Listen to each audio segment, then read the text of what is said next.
मैंने इस हिंदुस्तान के सभी राज्यों पे कब्जा कर लिया है। ये मेरे पूर्वजों ने शुरू से ही हिंदुस्तान राज्य पे कब्जा करके शुरू से ही हमारी परंपरा रही है।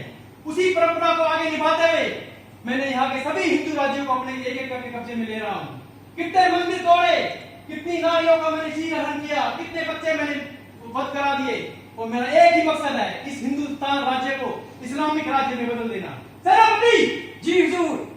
हमारी मेरी विजय पताका कहां तक फैली है? कितने राज्य अभी तक मेरे अंदर आ चुके हैं बताइए। पताका लहराती है और सिर्फ एक ही राजा है जो अभी तक आपके अधीन नहीं है। कौन है वो राजा? वो है राजा बुद्ध जी। वो राजा बुद्ध, वही सोमनाथ वाला राजा बुद्ध जी जहाँ पर सोमनाथ का मंदिर है। जी हुजूर। वो मंदिर जो तिजोरी से भरा हुआ है। एक छोटे से राज्य को तुम कब्जा नहीं कर सकते। ये हिंदू राज्यों के मंदिर तोड़ने बहुत जरूरी है। कि हिंदू की जो ताकत है, इनकी जो शक्ति है, वो इनकी संस्कृति में है और वो इन मंदिरों में ही है।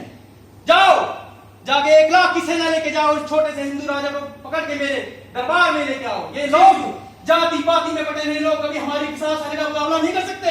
जाओ और पकड़ के उस राजा को मेरे दरबार में लेके आओ। जी हुजूर।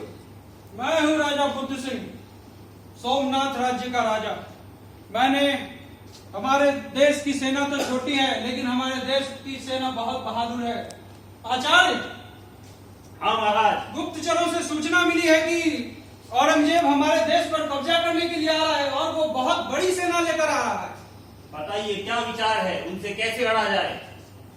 आचार्य, मेरा तो ये विचार है कि हमारे देश की, हमारे राज्य की जो जनसंख्या है वो करीब करीब 2 लाख के है, जिसमें वैश्य हैं, शूद्र हैं, ब्राह्मण हैं, जो अपने अपने कार्यों में लीन हैं। लेकिन मेरा विचार है कि हम उसमें से कुछ लोगों को चुने, कुछ युवाओं को चुने, सभी जातियों में से युवाओं को चुने और उनसे प्रशिक्षित करें ताकि वो 1 लाख की सेना से लड़ने के लिए तैयार हो सके। बट महाराज यह तो शास्त्र सम्मत नहीं है। शास्त्रों के अनुसार तो केवल क्षत्रियों को ही लड़ने का अधिकार है, ब्राह्मण में अन्य जातियां लड़ने का अधिकार नहीं रखती है। इसलिए यह तो क्षत्रियों को ही करना पड़ेगा। लेकिन आचार्य, आप खुद सोचिए, 1 लाख की सेना और हमारे पास 10,000 की सेना, ये तो पूरी तरह आत्मघाती होगा। हम तो पूरी तरह नष्ट हो जाएंगे, मारे जाएंगे। बट महाराज, हारने के डर से हम शास्त्र के विरुद्ध कोई भी कार्य नहीं कर सकते हैं। इतिहास हमें कभी माफ नहीं करेगा। यह तो कार्य क्षत्रियों को ही करना पड़ेगा।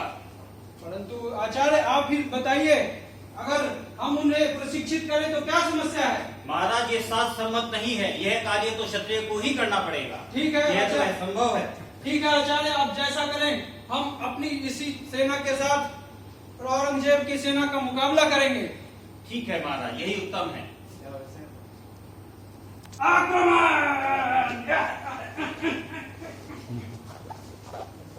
महाराज, ये लो बंदी बना के लाया बुद्ध को। शाबाश सेनापति। राजा बुद्ध, कहाँ गया तुम्हारे हिंदू धर्म की ताकत? कहाँ गए तुम्हारे राम जो क्षण भर में मेरे सामने नतमस्तक हो गए? मेरे औरंगजेब का एक ही मकसद है, इस पूरे हिंदू राज्य को इस्लामिक धर्म में बदलना। मेरे राज्य में जो भी आता है बंदी बन के, उसके सामने 2 ही वसूल है, या तो वो इस्लाम धर्म कबूल कर ले या मौत के घाट उतार दिया जाएगा। बताओ तुम्हें क्या मंजूर है? औरंगजेब, ये न भूलो कि हम हार गए हैं। इसका मतलब ये नहीं कि हम कमजोर हैं। हमारा समाज जातियों में बटा हुआ है, जिसकी वजह से हम तुम्हारा मुकाबला ढंग से नहीं कर पाए, वरना हमारे ऐसे वीर हैं कि तुम्हारे छक्के छुड़ा सकते हैं। ये तुम्हारा दुर्भाग्य है। जीत जीत होती है और हार हार होती है। मैं तुम्हें रात्रि तक का समय देता हूँ, कल सुबह तक मुझे बताना कि तुम्हें क्या मंजूर है। सेनापति जी हुजूर। इन दोनों को कारागार में डाल दो, उसमें मेरे दरबार में पेश करो। जी हुजूर। हुजूर कारागार में डाल दिया। महाराज, क्या विचार है अब?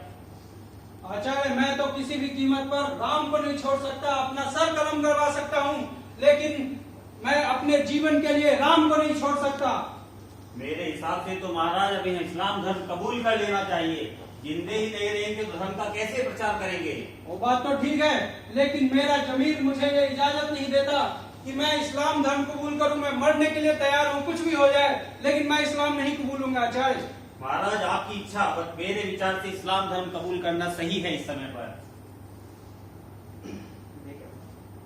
महाराज, मैं इन दोनों को लेके आया हूँ और आपके दरबार में पेश करता हूँ। क्या सुनना चाह रही तुमने? महाराज, मैं इस्लाम धर्म कबूल करने के लिए तैयार हूँ। राजा बुद्ध, रात भर में कहाँ गया तुम्हारा हिंदू धर्म?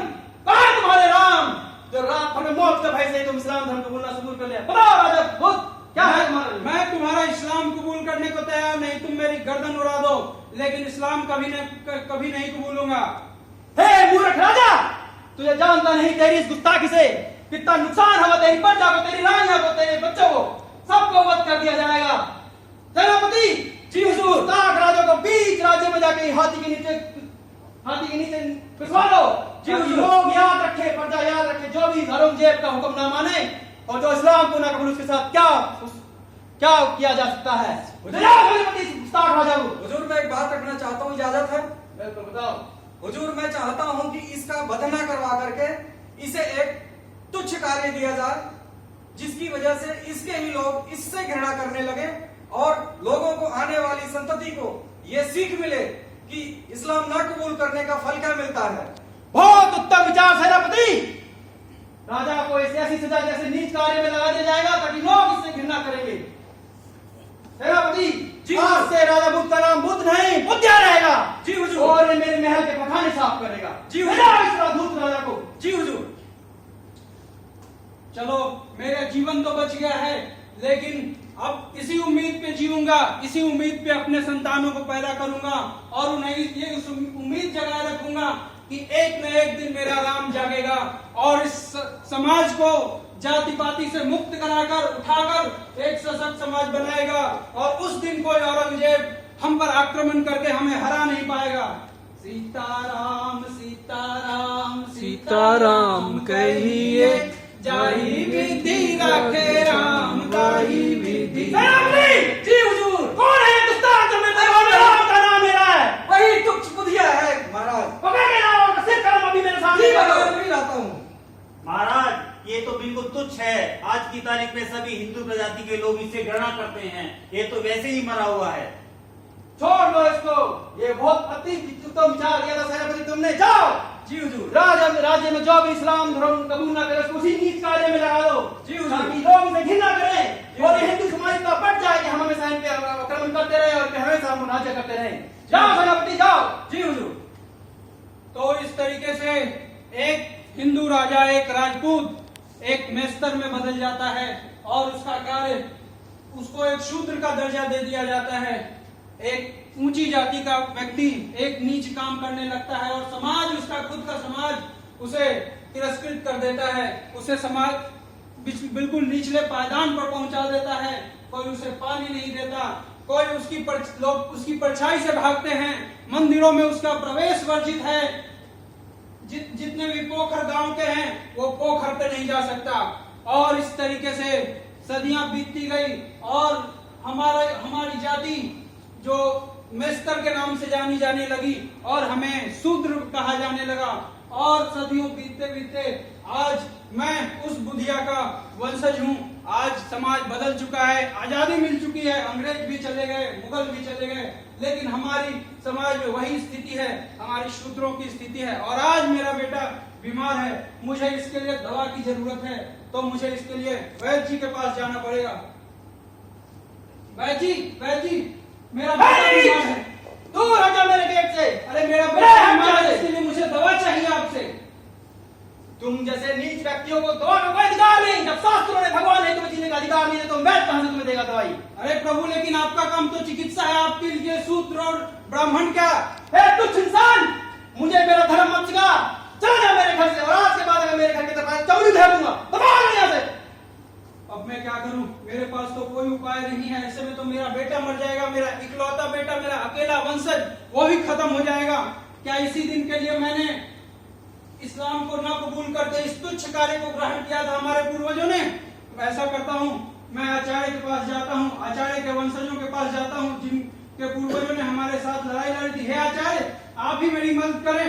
वैद्य मुझे दवा देने को तैयार नहीं, मेरा बेटा बीमार है, वो मर जाएगा। मैं तुम्हारी कोई मदद नहीं कर सकता हूँ। शास्त्रों ने ही जब तुम्हें यह अधिकार नहीं दिया है तो मैं भी समाज से बहिष्कृत हो जाऊंगा।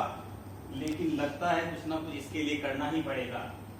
अरे शूद्र, जा तो एक पीले रंग का फूल लेके आ और उसको मंदिर पे रखेगा तो तेरा बच्चा ठीक हो जाएगा।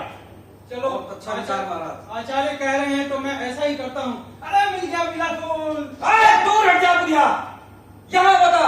अरे मुझे तुच्छ बुराई। तो मेरा बेटा बीमार है। बिल्कुल दूर हट जा। अच्छा चलो, दूसरे के घर चलता हूं। अरे तुच्छ इंसान नहीं, तेरी हिम्मत कैसे में तुझे दबा यहाँ से।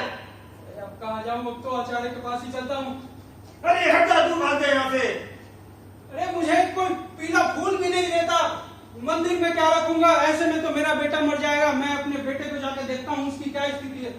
अरे मर गया मेरा बेटा, मर गया मेरा इकलौता वंशज। जिस हिंदू समाज ने, जिसके लिए हमारे पूर्वजों ने बलिदान दिया था, उस हिंदू समाज ने मेरे अकेले वंशज को खत्म कर दिया। क्या इसी दिन के लिए मेरे वंशजों ने इतना नीच कार्य स्वीकार किया और ऐसे ऐसे घृणित कार्य किए, इतने दिन तक जिल्लत की जिंदगी झेली।